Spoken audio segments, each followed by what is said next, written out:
Mumbai local ट्रेनों के साथ साथ मेट्रो ने भी मुंबई वासियों के दैनिक जीवन में अहम भूमिका निभाई है। हाल ही में शुरू की गई अंडरग्राउंड मेट्रो को भी यात्रियों का अच्छा खासा रिस्पांस मिल रहा है। हालांकि अब यही रिस्पांस कम होने की आशंका है। इसकी मुख्य वजह यह है कि राज्य सरकार मेट्रो का किराया बढ़ाने की तैयारी में है। अगर किराया ज्यादा बढ़ा तो मुंबई वासियों को दूसरे विकल्पों पर विचार करना पड़ सकता है। इस मेट्रो का किराया बढ़ेगा। राज्य सरकार ने केंद्र सरकार को मेट्रो किराया निर्धारण समिति गठित करने का प्रस्ताव भेजा है। इससे चलते आने वाले कुछ महीनों में मेट्रो का किराया बढ़ने की संभावना है। यह किराया वृद्धि अंधेरी दहिसर मेट्रो 2A और गुंडावली दहिसर मेट्रो 7 लाइनों पर लागू हो सकती है। MMRDA ने पिछले अगस्त में राज्य सरकार को किराया निर्धारण समिति गठित करने का प्रस्ताव भेजा था।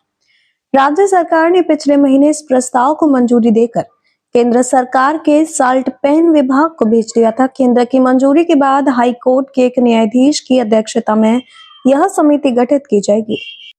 वर्तमान में MMRDA की मेट्रो 2A और 7 लाइनों पर 3 से 12 किलोमीटर की दूरी के लिए किराया 20 रुपए है। इन सभी लाइनों में भूमिगत मेट्रो का किराया सबसे ज्यादा है और 8 से 12 किलोमीटर की दूरी के लिए 40 रुपए है। मेट्रो 1 पर भी 8 से 11.4 किलोमीटर की दूरी के लिए किराया 40 रुपए है। किराया वृद्धि का वास्तविक कारण क्या है? वर्तमान में MMRDA की मेट्रो लाइनों पर प्रतिदिन 3 लाख से ज्यादा यात्री यात्रा करते हैं। हालांकि परियोजना रिपोर्ट के अनुसार पहले साल में यात्रियों की संख्या 9 लाख तक पहुंचने की उम्मीद थी।